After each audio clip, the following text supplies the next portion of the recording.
Cuando el programa Apolo nos llevó a la Luna, nuestra perspectiva cambió para siempre. Roger, Zero G, and I feel fine. Capsule is turning around. Oh, that view is tremendous. Por primera vez, podíamos admirar a la Madre Tierra desde la distancia.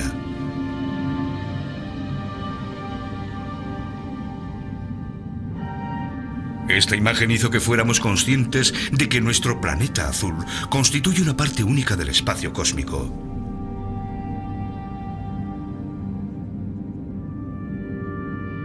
A medida que los telescopios nos permitieron extender nuestra visión más allá del sistema solar, empezamos a darnos cuenta de que nuestro mundo es una parte más de una tormentosa y creativa galaxia.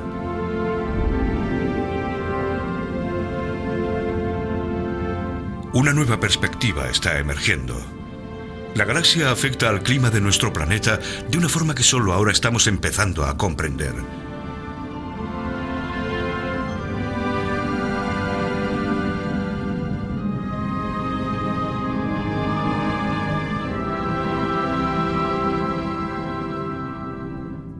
El astrofísico danés Henrik Svesmark lleva más de una década trabajando en una nueva teoría sobre el clima, una teoría que cambiará nuestra percepción del cambio climático. Los procesos que tienen lugar en nuestro universo, desde las estrellas que explotan a los cambios dramáticos que experimenta la actividad solar, nos están afectando mucho más directamente de lo que jamás hubiéramos imaginado. Svesmark lleva años intentando hacerse oír por una comunidad científica que se resiste a aceptar la idea de que el actual cambio climático podría obedecer a causas naturales. Lo cierto es que las nubes y el vapor de agua son las mayores causantes del efecto invernadero que sufre el clima terrestre. El secreto del clima de la Tierra se oculta en las nubes que cubren nuestros cielos. Ahora todo el mundo habla del CO2, pero las nubes son un factor de suma importancia en el cambio climático.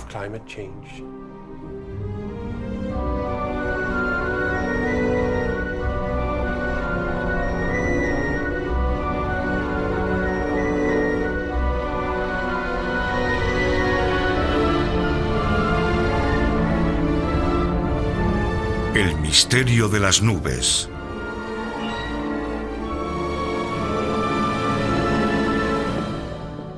Sin las nubes, el clima de la Tierra sería completamente diferente y bastarían unos pequeños cambios en la capa de nubes que cubre la Tierra para que cambiara nuestro clima. Por eso entender el comportamiento de las nubes tiene una importancia capital. La simple idea de que los procesos que se producen en el espacio no responden únicamente a los procesos que se producen en la Tierra resulta en sí misma fascinante. En 2005 encontramos pruebas experimentales de que el Sol y la galaxia afectan directamente al clima de la Tierra, pero por algún motivo ninguna revista científica quiso publicarlas. Fue una gran decepción para mí y para mi equipo.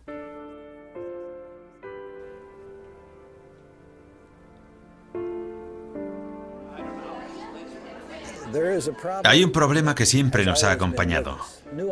La ciencia raramente recibe de buen grado las nuevas ideas, sobre todo cuando es un joven casi desconocido quien propone un punto de vista radicalmente distinto al vigente. Esa persona puede tener muchos problemas para publicar sus teorías. Yo considero que en vez de pensar que las nubes son el resultado del clima, deberíamos pensar justo lo contrario. El clima es el resultado de los cambios que experimentan las nubes.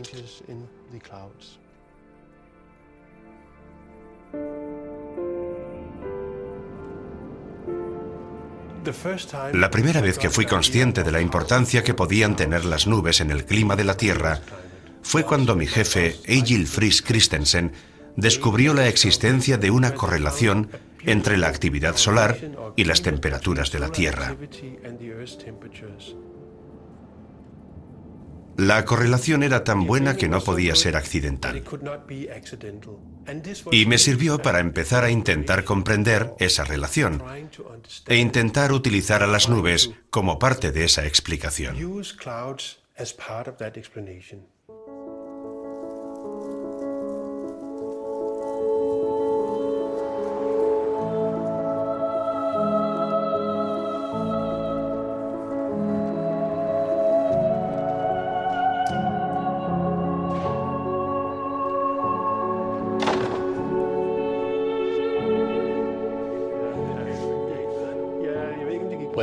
Nosotros publicamos nuestra teoría en 1991, en un momento en el que todo el mundo creía que el calentamiento que se había producido a lo largo del siglo respondía principalmente al aumento del dióxido de carbono y los gases de efecto invernadero producidos por el hombre.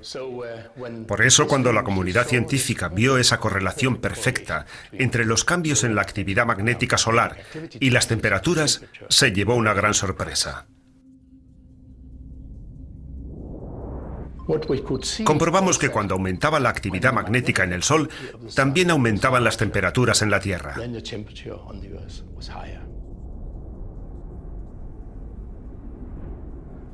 Nadie podía explicar cuál era el mecanismo causante de esa correlación.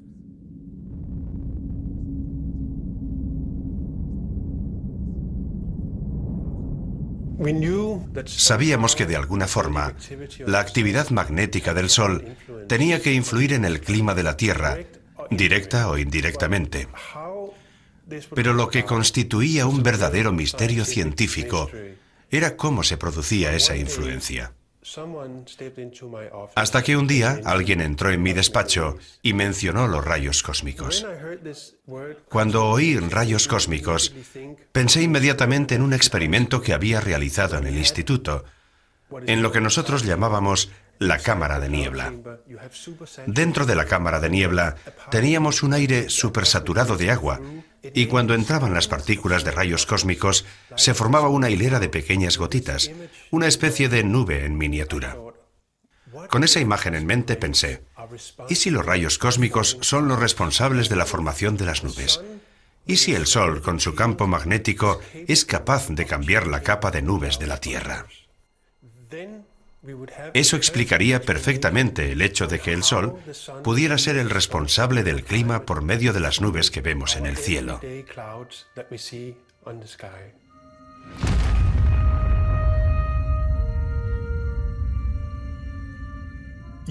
Los rayos cósmicos no pueden verse ni sentirse, pero se liberan cada vez que mueren las estrellas en la explosión de una supernova.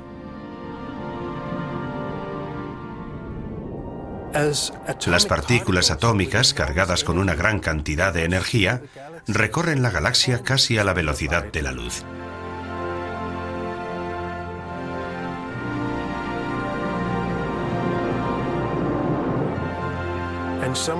Y algunas de ellas bombardean la Tierra.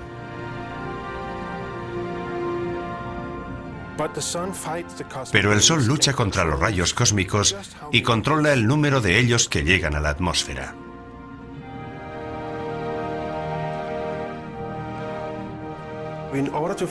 Empecé a buscar información para saber si los rayos cósmicos afectaban a las nubes. Recopilé información recogida por los satélites sobre la variación de las nubes en la atmósfera y la comparé con las variaciones en la intensidad de los rayos cósmicos. Y descubrí una correlación muy clara que me sorprendió muchísimo. La curva roja representa a los rayos cósmicos y, como se ve, la variación es significativa. La curva azul representa la capa de nubes. Esto significa que los rayos cósmicos afectan al clima de la Tierra. Y esa es una idea fascinante porque quiere decir que lo que ocurre en el espacio nos afecta de manera muy directa. Los campos magnéticos provenientes del Sol se han duplicado en los últimos 100 años.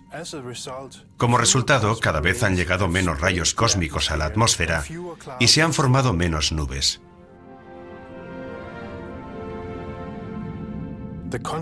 La consecuencia ha sido el calentamiento de la Tierra.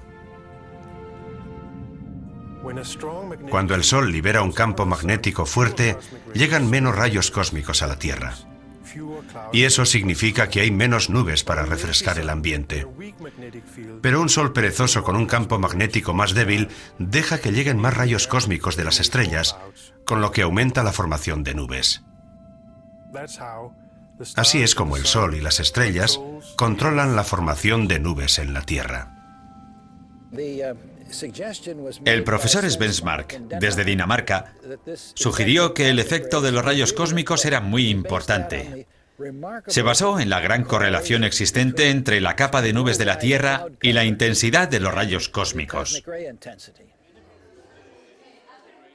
La magnitud del efecto, si su teoría es correcta, indicaría que ese efecto es tan poderoso como el actual efecto invernadero o la variación del brillo solar. Naturalmente, aún está por ver si ese efecto es válido, pero se trata de una contribución muy importante a este debate que merece ser investigada cuidadosamente.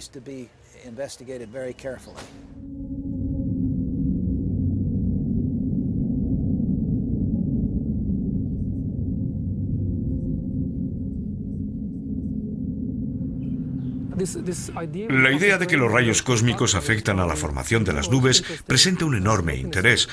Tras realizar varios experimentos en Dinamarca, han descubierto una correlación muy buena entre las nubes y la modulación de los rayos cósmicos que hemos estado midiendo en los últimos 50 años. Esto demuestra que el campo magnético del Sol tiene mucha importancia en nuestro clima. Es una teoría que permite explicar cómo ha cambiado el Sol a largo plazo. Sabemos que el campo magnético del Sol ha aumentado y también que el Sol es cada vez más activo. En los últimos 100 años la actividad del Sol se ha multiplicado por 2. Creo que si el trabajo de Svensmar se confirma, si está en lo cierto, su teoría tendrá un gran efecto en el debate sobre el cambio climático, porque las nubes tienen una gran influencia en el cambio climático y en atrapar o eliminar la radiación.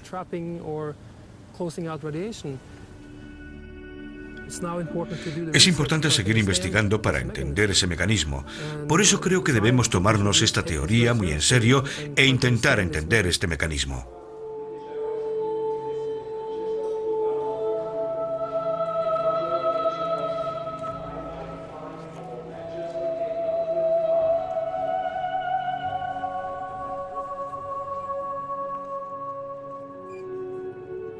Presentamos nuestros resultados en Birmingham en 1996. Naturalmente estábamos deseosos de presentar nuestros resultados, pero nos sorprendió recibir una respuesta tan negativa. Porque lo único que habíamos hecho era presentar unos resultados científicos que demostraban que el Sol, a través de las nubes, podía tener una gran importancia en el clima.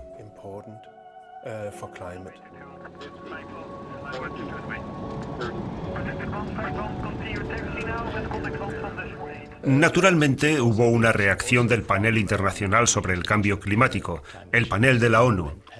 Bert Bolin, que era el presidente científico en ese momento, declaró que era irresponsable por nuestra parte decir que cualquier otra causa distinta al CO2 pudiera tener influencia en el cambio climático.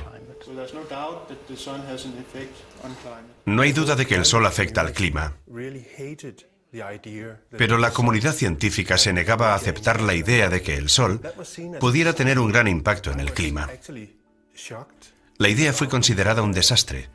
Las respuestas que tuvimos llegaron a asombrarme.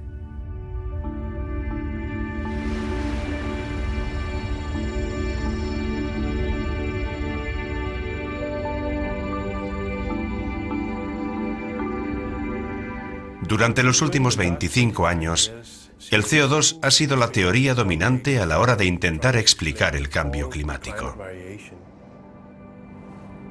Sin embargo, si estudiamos la historia del clima, veremos que no hay ninguna duda de que el Sol ha tenido una importancia extraordinaria. Eso es algo que no podemos ignorar. Estamos en el Mar Muerto. Ahora vamos a un lugar llamado Nahal Perashin, uno de los mejores puntos de esta zona para observar las variaciones climáticas.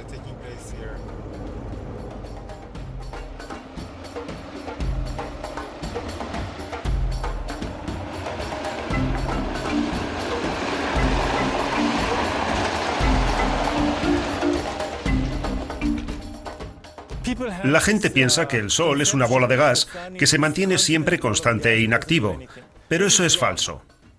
En realidad, a veces el Sol puede ser muy activo. Es la actividad solar, la naturaleza dinámica de la actividad solar, lo que afecta a los vientos solares y a los rayos cósmicos, y lo que en última instancia afecta al clima de la Tierra.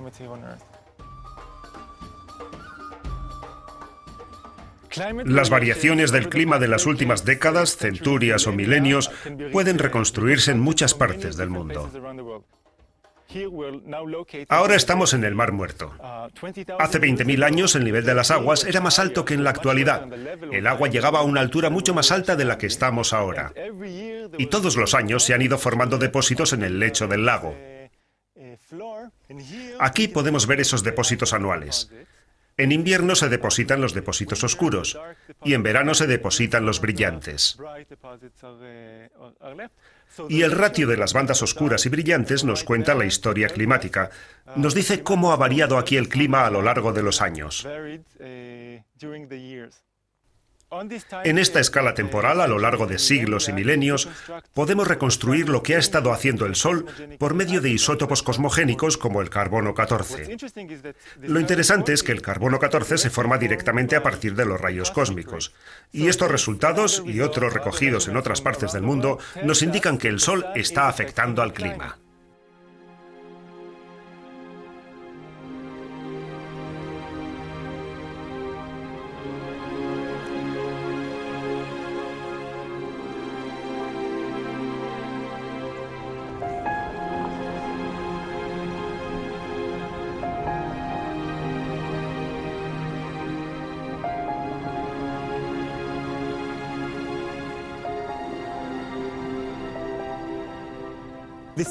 Esta relación entre la actividad solar y el clima de la Tierra no es una mera hipótesis. Se ha comprobado que cuando el Sol era más activo, en la Tierra hacía más calor y viceversa.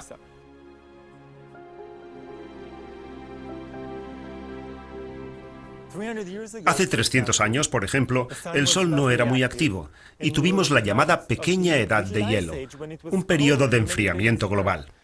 Hace 1000 años el Sol estuvo activo, tan activo como en la actualidad, y vivimos un periodo de calentamiento global. Los vikingos pudieron recorrer toda Groenlandia porque las costas del norte de Groenlandia no estaban heladas.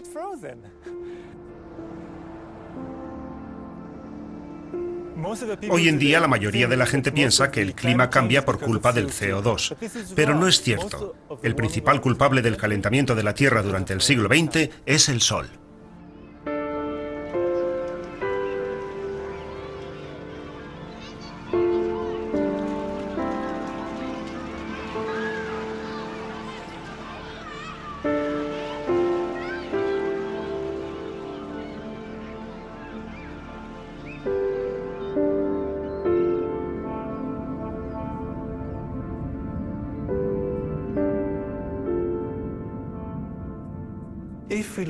Si contemplamos la Tierra desde el espacio, veremos que entre el 60 y el 70% de su superficie está cubierta por nubes.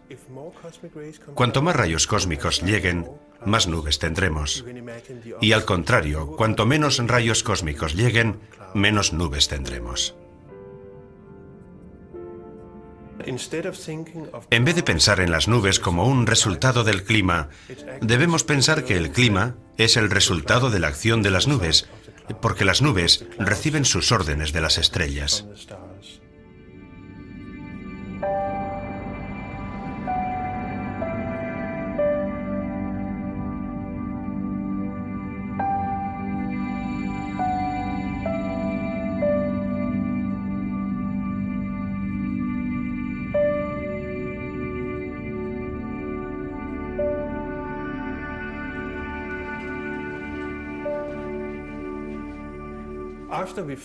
Tras encontrar el vínculo entre los rayos cósmicos y las nubes, necesitábamos descubrir qué clase de nubes eran las que más influían en el clima.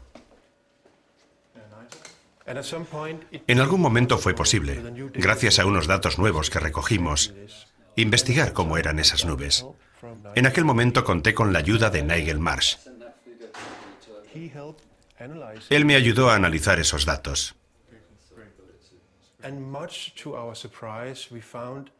Y para nuestra sorpresa, descubrimos que el vínculo se establece a través de las nubes bajas. Parece ser que los rayos cósmicos cambian a las nubes bajas.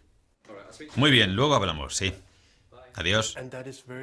Y esa era una noticia muy buena para nuestra teoría.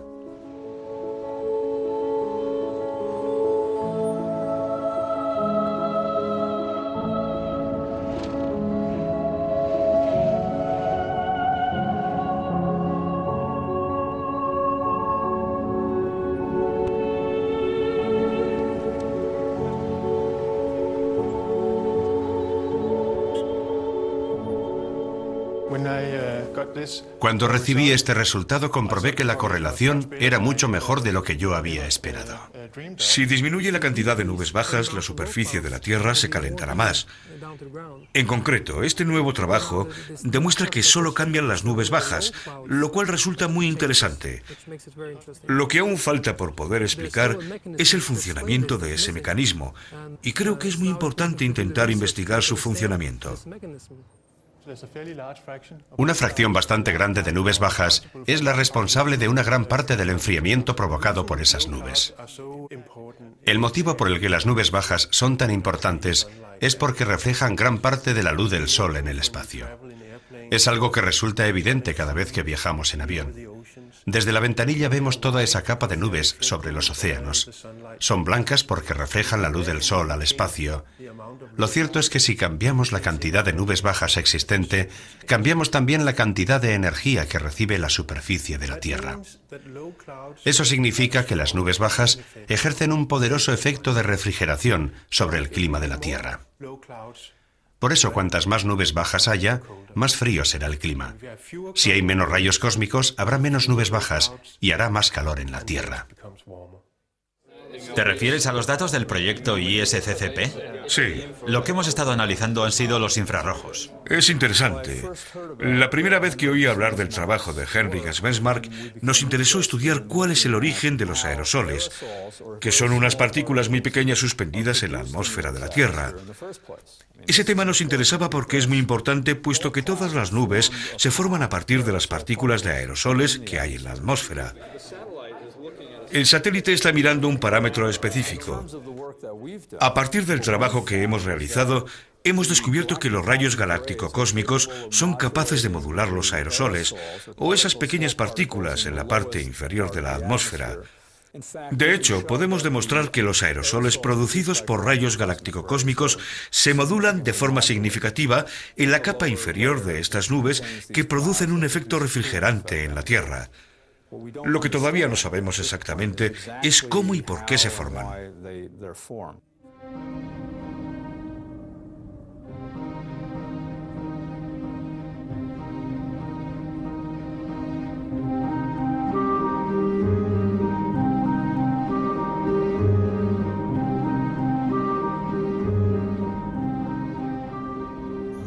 Inicialmente todas las gotas de una nube se forman en el aire a partir de una partícula.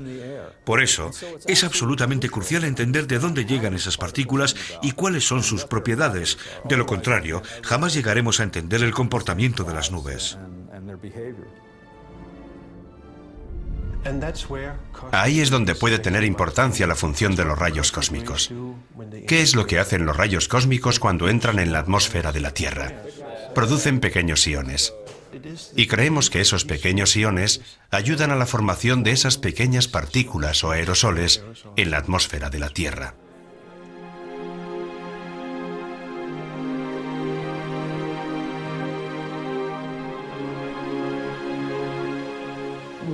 La mayoría de la gente piensa que las nubes se forman a partir del agua que hay en la atmósfera. Pero eso no es cierto.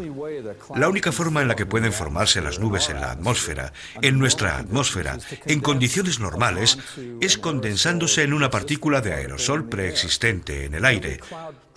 Todas las gotas de las nubes que se forman en el aire se forman a partir de una partícula. Todas las nubes se forman a partir de estos aerosoles.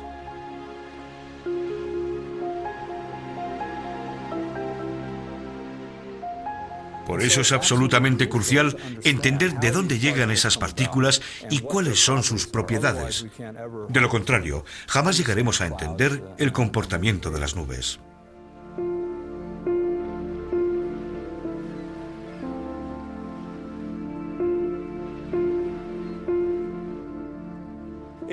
En ciencia no basta con tener una buena teoría. También es imprescindible realizar los experimentos necesarios para apoyar esas ideas. Yo estaba decidido a hacer un experimento para demostrar la existencia de una conexión entre los rayos cósmicos, la formación de los aerosoles y las nubes.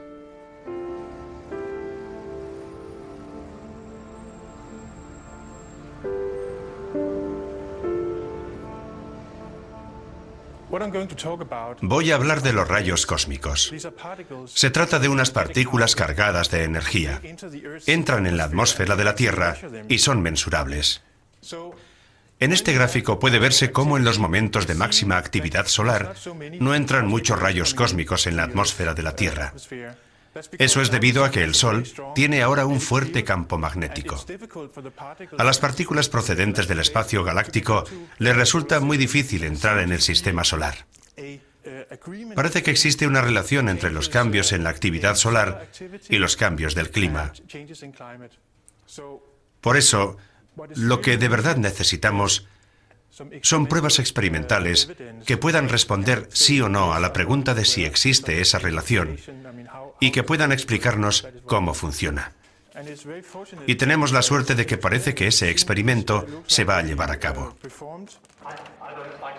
Me gustaría decir que el experimento está mal concebido y demuestra una total falta del conocimiento más elemental sobre el comportamiento de las nubes. Lo mires por donde lo mires, es un experimento equivocado que no nos dice nada sobre lo que ocurre en la atmósfera.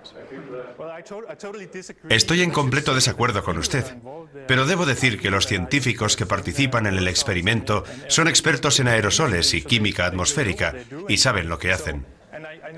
Sé que ellos no estarán de acuerdo con su punto de vista. Es cierto que hay distintos puntos de vista, pero debo decir que está usted adoptando una postura extremista.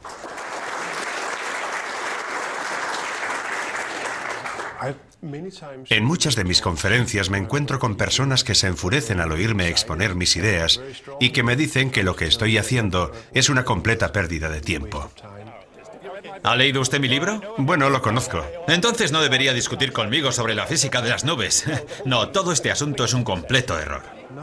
Hasta ahora nadie me ha expresado una idea válida desde el punto de vista científico que me haga pensar que exista un problema científico que no merezca la pena intentar resolver. ¿Qué sentido tiene hacer ese experimento? Se han escrito varios artículos sobre el origen de los núcleos de condensación de nubes, sobre el origen de su formación. Eso ya lo sabemos. No, según esos científicos no lo sabemos. Dios mío, deberían estar mejor informados. Yo tenía una teoría y decidí que deberíamos hacer un experimento en Copenhague que sirviera para demostrar si mi idea era válida o no. Por desgracia, el experimento resultó ser mucho más complicado de lo que pensaba.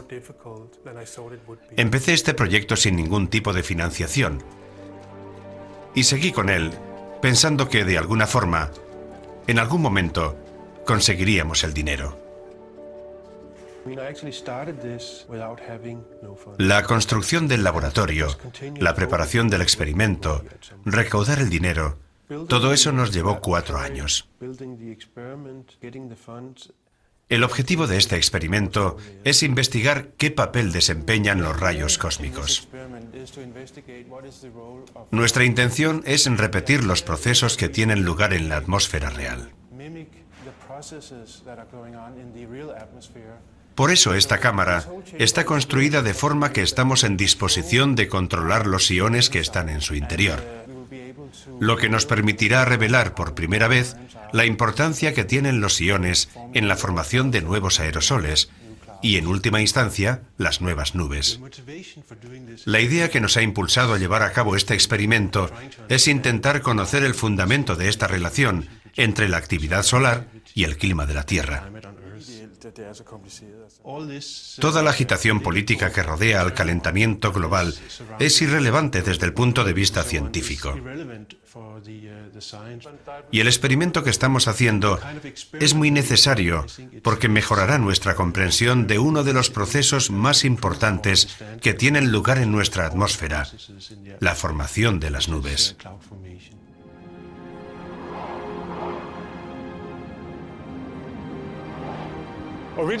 Este asunto empezó a interesarme cuando un colega alemán me preguntó cuáles eran los efectos de las supernovas en la vida sobre la Tierra, y decidí darle una respuesta meditada. Leí lo que se había escrito al respecto y me encontré con los resultados publicados por Henrik Svesmak sobre los rayos cósmicos y la capa de nubes.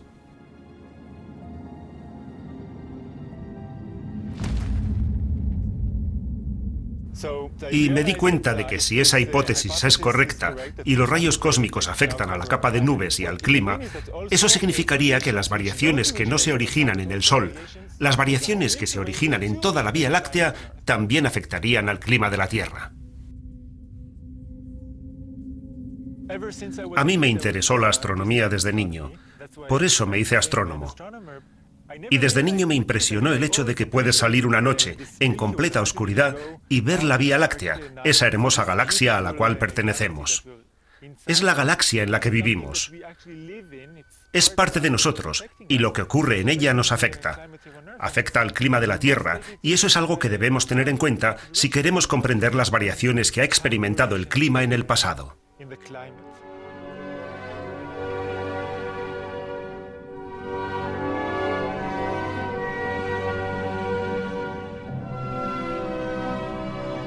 Lo verdaderamente fascinante es que la Vía Láctea, que es algo que parece que está muy lejos de nosotros, no está tan lejos, somos parte de ella, y el elemento que nos vincula con la Vía Láctea son los rayos cósmicos.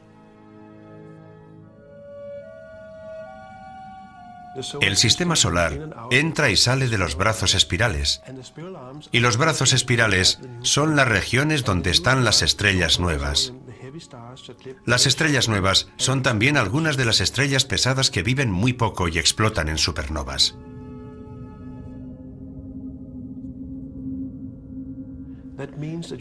Eso significa que hay más rayos cósmicos en cuanto te adentras en los brazos espirales. Si contemplamos la Vía Láctea desde arriba, veremos 4 brazos espirales. Y eso es debido a que la Vía Láctea es una galaxia con brazos espirales. Por eso tenemos 4 brazos espirales. Nosotros estamos localizados aquí, en un pequeño brazo. Nosotros rotamos alrededor del Sol una vez al año, pero el sistema solar rota alrededor de la Vía Láctea una vez cada 250 millones de años. Esa es la duración de un año galáctico. Eso significa que cada 150 millones de años pasamos a un brazo espiral distinto de la galaxia, donde el frío aumenta y la temperatura desciende entre 5 y 10 grados. Cuando estamos fuera de un brazo espiral hace más calor. Ahora estamos en este pequeño ramal, por lo que bajarán las temperaturas. Cuando entremos en un brazo espiral de la galaxia, aumentará el número de rayos cósmicos que lleguen a la Tierra. Aumentará tanto la ionización atmosférica como los núcleos de condensación de nubes, y por consiguiente, habrá más nubes de baja altitud. O para ser más precisos, habrá nubes de baja altitud más blancas que reflejan mejor los rayos de sol y refrescan la Tierra. En resumen, cuando entramos en un brazo espiral de la galaxia, debemos esperar que bajen las temperaturas.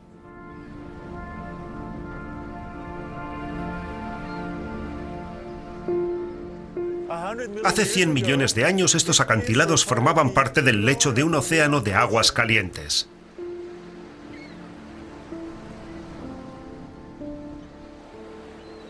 En aquel tiempo la Tierra estaba entre los brazos espirales de la galaxia.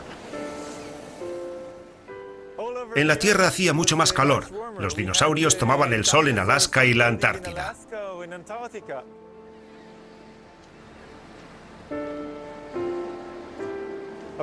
Hace unos 70 millones de años empezamos a aproximarnos y a entrar en el brazo espiral Sagitario.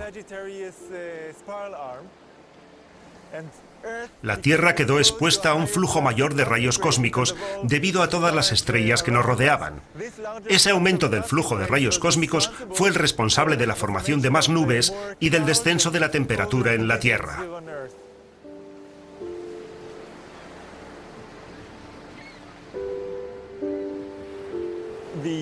Las capas de hielo que se formaron debido al descenso de las temperaturas sacaron a los acantilados del agua como si fueran excavadoras y modificaron el paisaje. Por eso estos acantilados son un buen ejemplo, por una parte del aumento de las temperaturas cuando se formaron los acantilados y por otra del descenso de las mismas, de las frías temperaturas que tenemos en estos momentos, que son las responsables de la verticalidad de estos acantilados. Puede que suene extraño hablar del efecto nevera que tenemos en la actualidad, pero si estudiamos la escala del tiempo, veremos que durante la mayor parte de la historia de la Tierra no existían las capas de hielo, y hoy las tenemos. Hace 450 millones de años hacía mucho frío en la Tierra. Sin embargo, en la atmósfera había 10 veces más CO2 que en la actualidad. Eso nos indica que el CO2 no ejerce una gran influencia en el clima, al menos no la ejerció en aquel tiempo. Cuando hablamos de cambios climáticos en estas escalas de tiempo, nos referimos a unos cambios climáticos que son mucho más dramáticos que cualquier cosa que hayamos visto a lo largo de nuestra historia.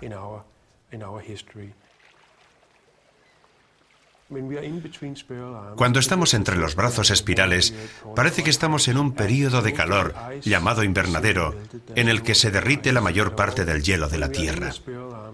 El hielo simplemente desaparece. Cuando estamos en los brazos espirales, la mitad de la superficie de la Tierra queda cubierta de hielo, y los cambios que experimenta el clima son mucho más drásticos que cualquier cambio que hayamos visto últimamente. Durante los últimos 1000 millones de años, la Tierra ha pasado por periodos en los que hacía frío y periodos en los que hacía calor. Curiosamente, los periodos en los que hacía frío coinciden con los datos astronómicos que nos dicen cuándo deberíamos haber pasado por los brazos espirales de la galaxia. Un día me di cuenta de que era posible reconstruir el flujo de rayos cósmicos.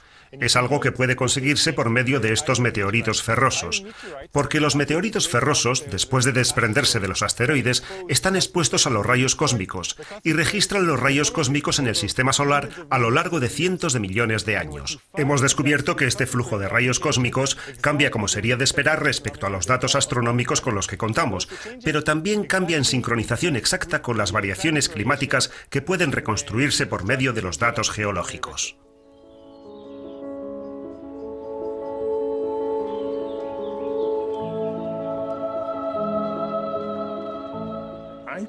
Me he pasado casi toda la vida trabajando en temas relacionados con el medio ambiente.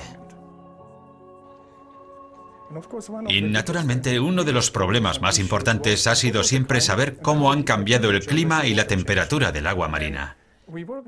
Hemos trabajado con fósiles como este, unos fósiles que reciben el nombre de braquiópodos. Estas conchas registran la temperatura que alcanzó el mar en otras épocas. Cuando se forman, registran la temperatura del agua marina porque conservan en su interior un átomo de oxígeno. Cuando mides esa proporción de oxígeno, puedes medir la temperatura del mar en tiempos remotos, lo que te permite conocer la temperatura de la Tierra y del clima. A partir de ahí hemos podido obtener los datos de las temperaturas del agua marina durante los últimos 500 millones de años. Cuando examiné la información, me di cuenta de que había algunas oscilaciones dentro de la tendencia general de la temperatura. Y esas oscilaciones encajaban bastante bien con lo que sabíamos basándonos en la geología de cuál era el clima en aquel tiempo. Trabajando en colaboración con otros científicos, hicimos un estudio estadístico y vimos que existía una especie de periodicidad de unos 140 millones de años en la que el clima pasaba del estado invernadero al estado nevera. Pensé que el motivo de esa periodicidad podía estar relacionado con el cielo, pero investigué el asunto y no pude encontrar nada.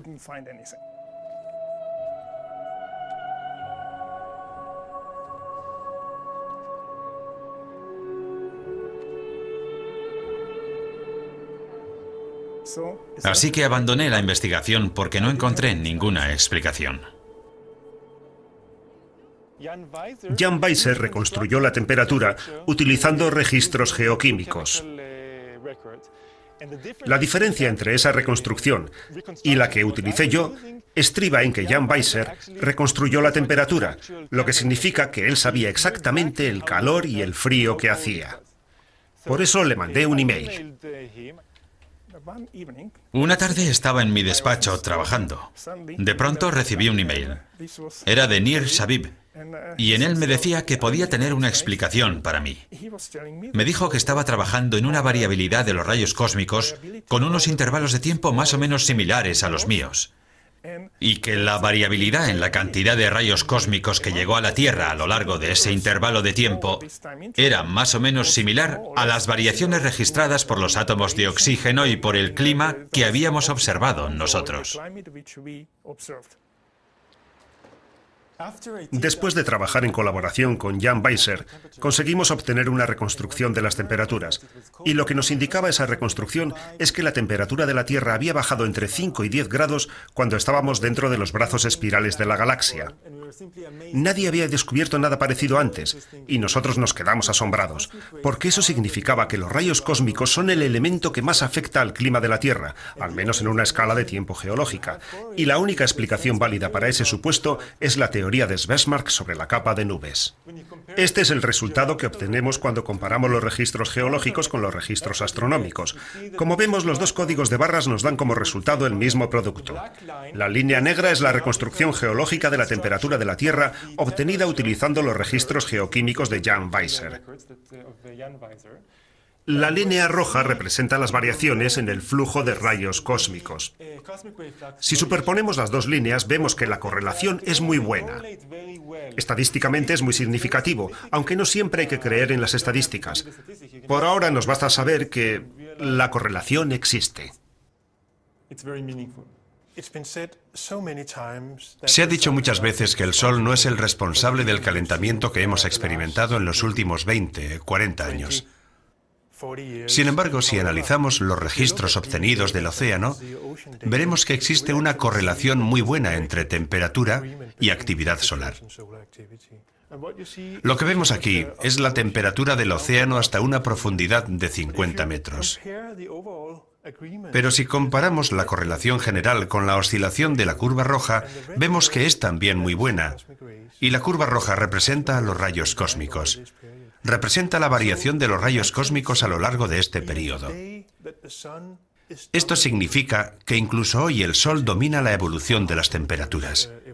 La ha dominado en el pasado, la domina en la actualidad y la dominará en el futuro. El experimento que está teniendo lugar en Copenhague es crucial, porque si tiene éxito, arrojará mucha luz sobre el origen físico del vínculo entre los rayos cósmicos y el clima. Esa será la última pieza del rompecabezas que nos dará una imagen completa. La formación efectiva de los aerosoles se corresponde con más o menos precisión con lo que ocurre en los océanos. El experimento no es una máquina que enciendes y te ofrece un resultado. Recibes muchísimos resultados y haces muchos experimentos e intentas ver si todo coincide con la interpretación que estás ofreciendo. Confío en que los resultados de este experimento nos permitan saber exactamente cómo afecta el Sol al clima, cómo modula los rayos cósmicos que llegan a la Tierra, cómo los rayos cósmicos controlan el nivel de la ionización y cómo la ionización controla el clima, probablemente por medio de la formación de la capa de nubes.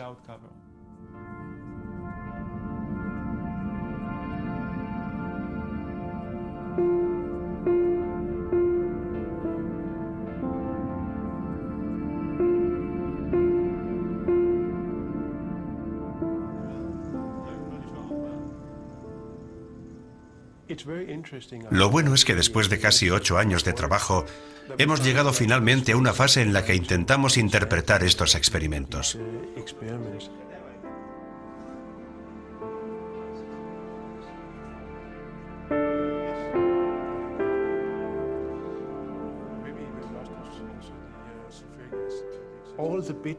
Hemos tardado casi un año en reunir todas las piezas de información. Así que no se trata de que te levantes un día y digas, ¡Eureka! Ya tengo los resultados. No es eso. Hay que trabajar mucho.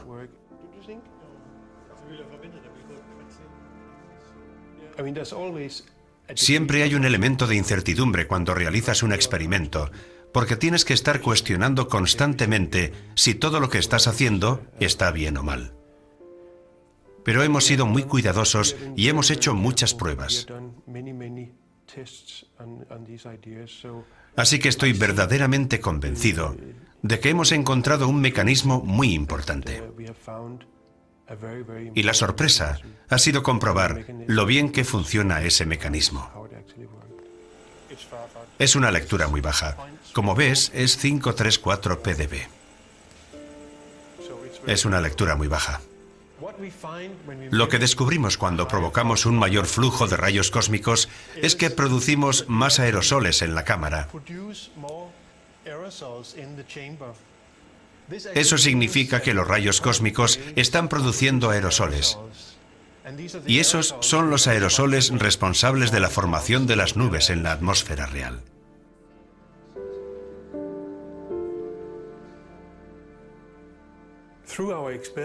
A través de nuestros experimentos hemos encontrado una explicación para la química atmosférica que creemos es la responsable de la formación de nuevos aerosoles y por consiguiente de las nubes de la atmósfera terrestre. Lo que demuestra que lo que acontece en el universo afecta al clima de la Tierra en un grado desconocido hasta ahora.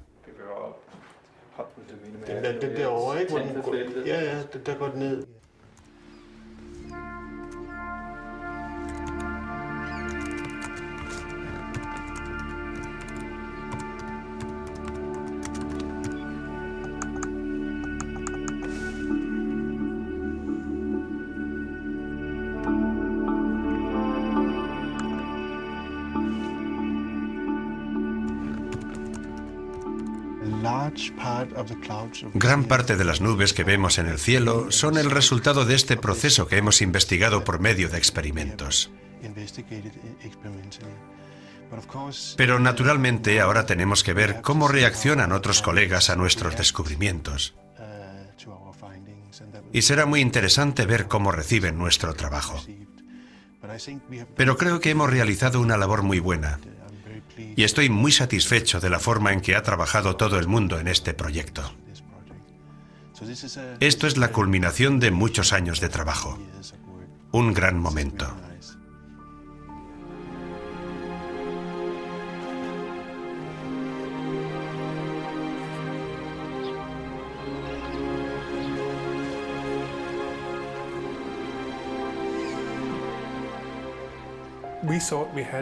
Creíamos que habíamos realizado un gran descubrimiento científico.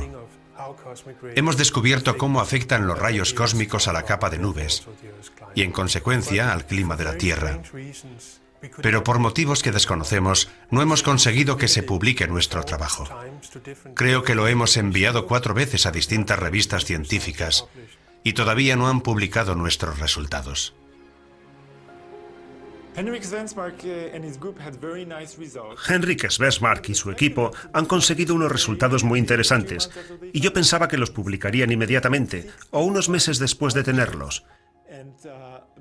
Pero tardaron 16 meses en publicarlos, y creo que el motivo es la reticencia de la comunidad científica en general, y en particular de quienes apoyan la teoría antropogénica del efecto invernadero, a aceptar la idea de que esta nueva teoría, que está basada en una gran cantidad de pruebas empíricas, está también respaldada por pruebas experimentales.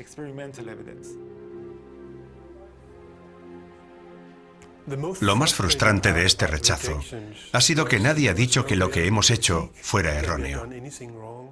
Nos decían cosas como «no es interesante» o «es demasiado largo». No ha existido una verdadera crítica a nuestra teoría. Por eso el rechazo ha sido todavía más frustrante. A veces los directores de las revistas científicas son increíblemente ingenuos con este tipo de cosas. Creo que deberían estudiar mejor los trabajos que reciben. Y cuando reciben un informe negativo sin ningún tipo de base real, deberían exigir que una tercera parte expusiera una crítica razonada. Esto nos indica que el calentamiento global se ha convertido en un asunto político y que hay miedo a que una teoría pueda ser políticamente incorrecta. En Estados Unidos tenemos casos de investigaciones muy fundadas sobre el cambio climático que no se publican porque alguien ha decidido que las cosas no son así y que no se pueden publicar esas teorías. Creo que eso no solo es una desgracia para el autor, sino también para el país y el mundo en general, porque se trata de un problema que nos interesa solucionar para saber lo que tenemos que hacer.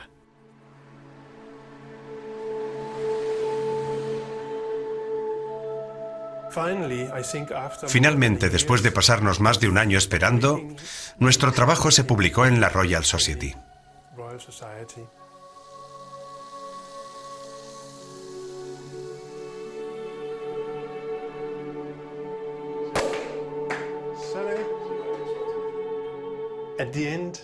Al final de este viaje, puedo decir con gran confianza que hemos encontrado una solución muy válida al misterio de las nubes.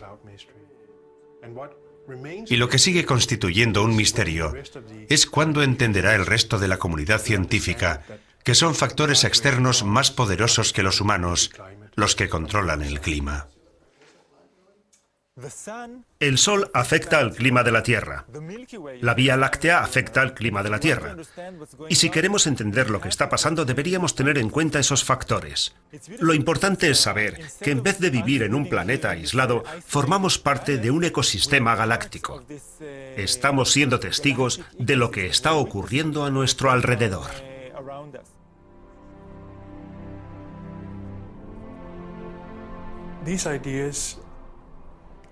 Estas ideas demuestran que la Tierra no es una pequeña isla flotando en el universo. Formamos parte del gran universo y los procesos que se producen en él, tales como la formación de las estrellas, las grandes escalas temporales o los cambios en la actividad solar, afectarán al clima de la Tierra. Y el clima de la Tierra puede experimentar grandes cambios debido a esos procesos.